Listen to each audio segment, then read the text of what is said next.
When I was a college sophomore, 19 years old at Harvard College, I was on the street and one of my professors came by, saw me, and he asked me how I was doing.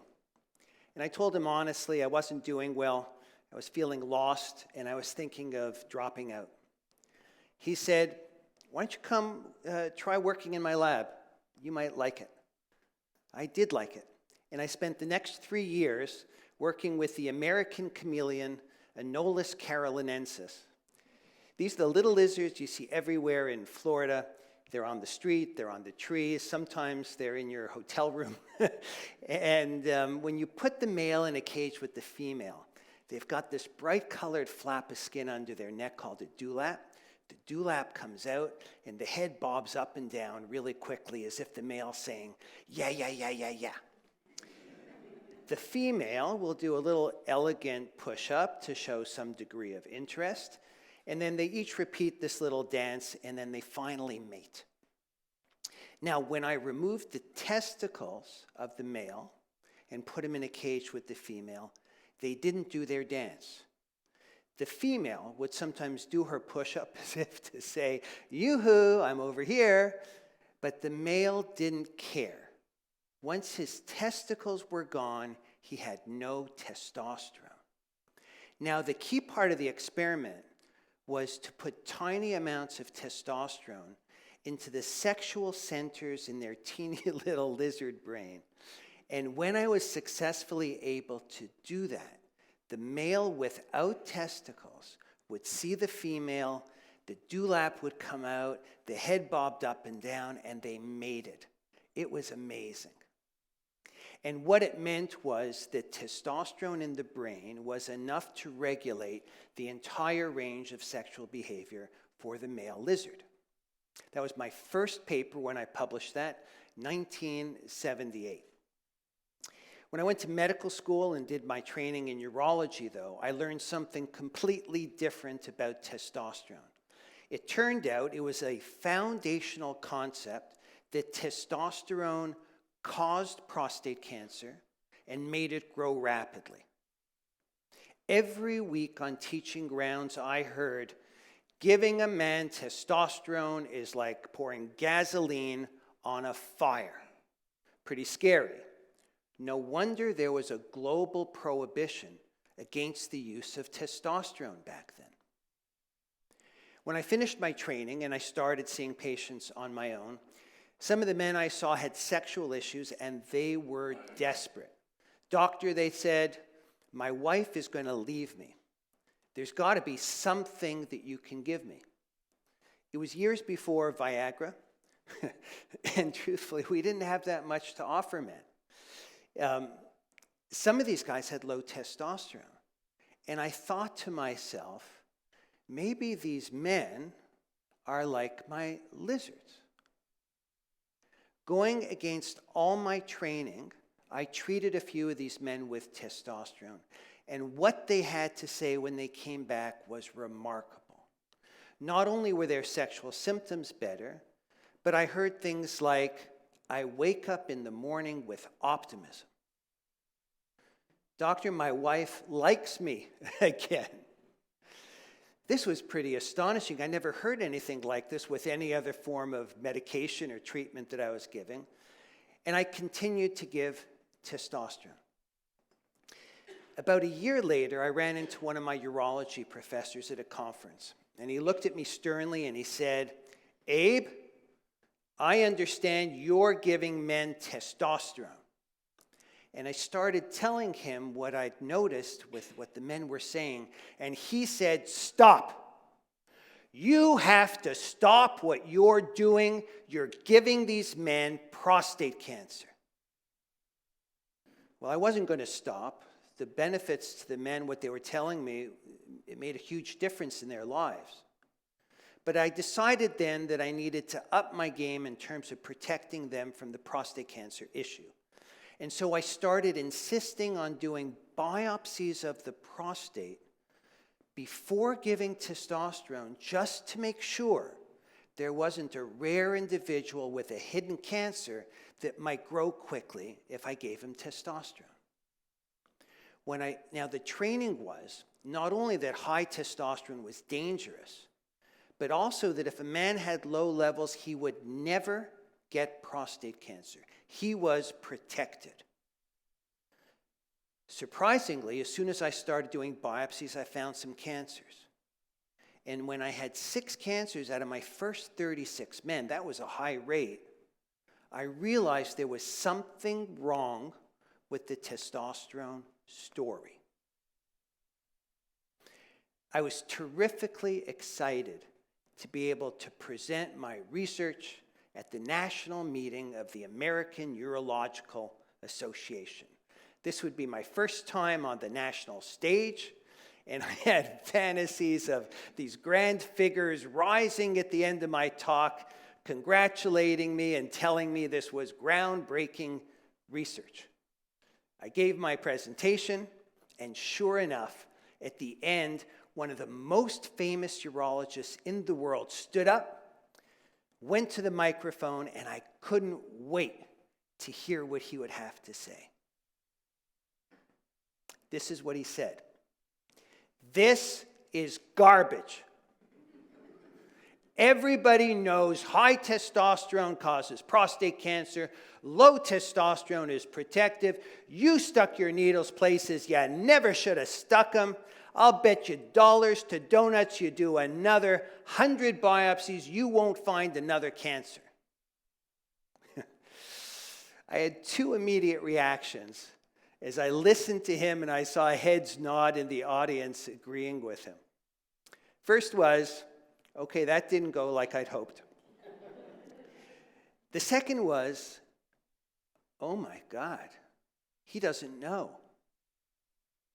He doesn't know what he's talking about. You see, by the time of that presentation, I had already done more biopsies and found more cancers. And the men that I was already treating with testosterone weren't coming back with prostate cancer like they were supposed to. You see, because testosterone was taboo, there wasn't a single person in that audience who had ever treated anybody with testosterone. Their knowledge was just this received wisdom that they'd been taught by their professors and their professors before them. It was only because of my experience studying lizards that had gotten me to step into this forbidden territory, and I was for the first time reporting back to the world what was true. I published that research in a top medical journal and have published more than 200 scientific articles since that time. A few years later, I gave a lecture, and the senior figure in the prostate cancer world came up to me afterwards, and he said to me, Abe, your work's very interesting, nice lecture, but you know, I think that for men with advanced prostate cancer, testosterone has got to still be very dangerous. I thanked him and I said, why do you think so? And he said, well, Huggins said so. You've read his article, of course. Now, Charles Huggins is the most revered name in urology and the world of prostate cancer. He won the Nobel Prize, and he was the one that basically put out the idea that testosterone is dangerous for prostate cancer. Like every other trainee, I had learned about his work on my very first day of training, but his article was from 1941, and I was embarrassed to say to my colleague that I hadn't read the article. But I knew that I had to. Now, today, you can probably find that article on your smartphone in a few moments. But back then, it wasn't so easy. I had to go to a building that's unfamiliar to students today. It's called a library. And in the basement of the Harvard Medical School library is where they kept the old journals. So down the stairs I went into the basement, and there was stack after stack after stack of these big leather-bound volumes. I searched until I found the one I needed. I pulled it off the shelf, blew the dust off of it, took it to a nearby desk, and started reading. Within a few moments, my palms were sweaty. My heart was pounding. Why? Because Huggins, the great Huggins, wrote that in every instance in which he gave men testosterone, prostate cancer grew rapidly. I thought all my patients on testosterone were going to get prostate cancer. I had a vision of the police coming to arrest me in the basement of that library right then and there. And then the next morning on the front page of the Boston Globe would be my picture in handcuffs with a banner headline that says, "Harvard doctor arrested for giving men prostate cancer." What a moment. I forced myself to reread the article, and I was stunned to discover that Huggins had treated only 3 men with testosterone. Of those 3 men, he gave results for only 2 of them. One of those men had already undergone a procedure which would distort his results. And what that meant was that the entire story of testosterone being dangerous for prostate cancer was based on one man treated for only 18 days and with test results that were wildly erratic and uninterpretable. This was the flimsy evidence that led to a prohibition against testosterone treatment for 60 years. And for the unshakable certainty of my former professors that giving a man testosterone was like pouring gasoline on a fire. Unbelievable.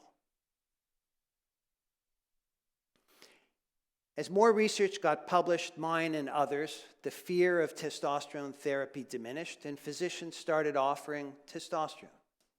Today, millions of men and women in the United States and around the world are benefiting from testosterone therapy. One day, George came to see me. George was 94 years old, a scientist. His mind was still sharp as a tack. Unfortunately, George had far advanced prostate cancer. It had spread everywhere. He had, at best, a few months to live. George asked me to treat him with testosterone. I said, "Why do you want it?" He said, "Well, I used to exercise every day, and I've got colleagues around the world. I used to write to them and correspond, and that's what gave me pleasure in life. And I'm too weak and tired to do it now." I told him I'd never treated anybody like him with advanced prostate cancer, and that the teaching was that he would die rapidly if I did it. Maybe tomorrow, maybe in a week. He said, "Doctor, I've read your articles.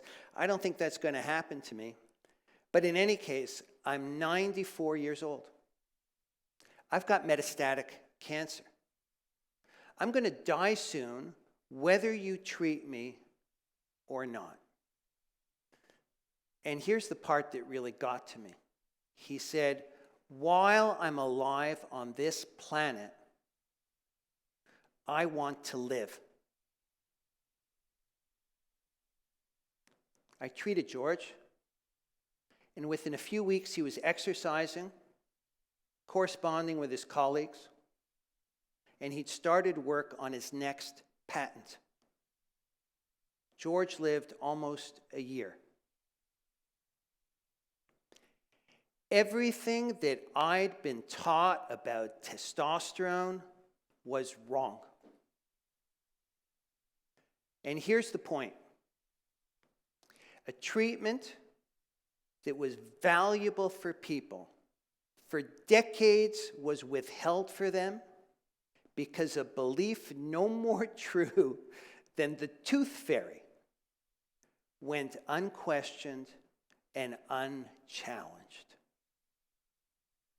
How can generations of physicians and researchers be so wrong for so long?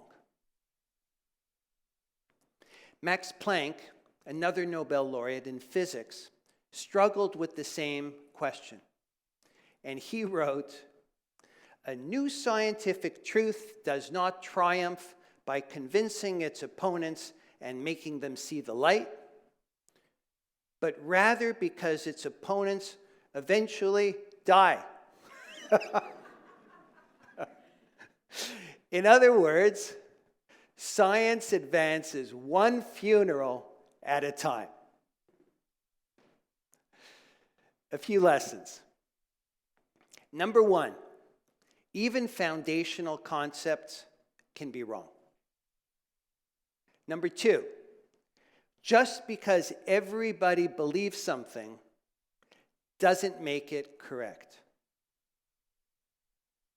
And number three, if you really care about a topic, you have to read the primary sources, even if it means descending into a dusty basement to see for yourself. If I can reflect for a moment, what strikes me is that each of us brings to every moment our own unique perspective. If I hadn't had the experience of studying testosterone in lizards, it never would have occurred to me to offer testosterone to men.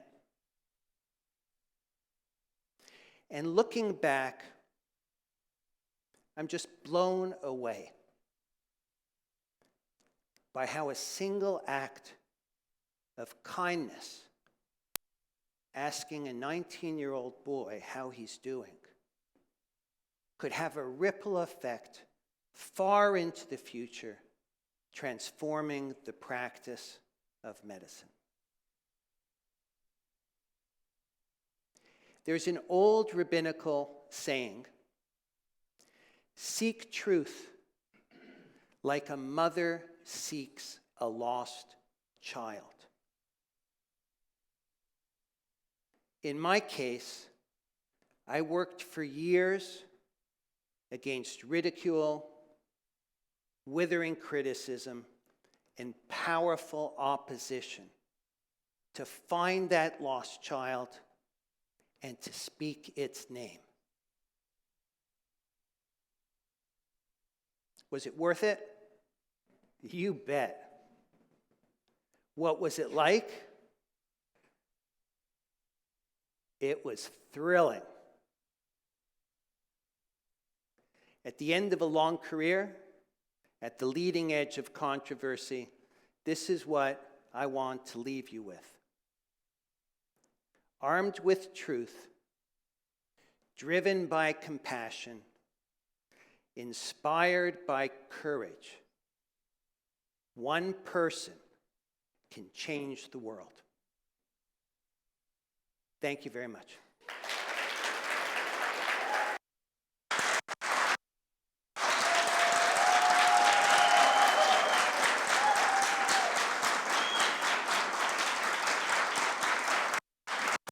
Great job.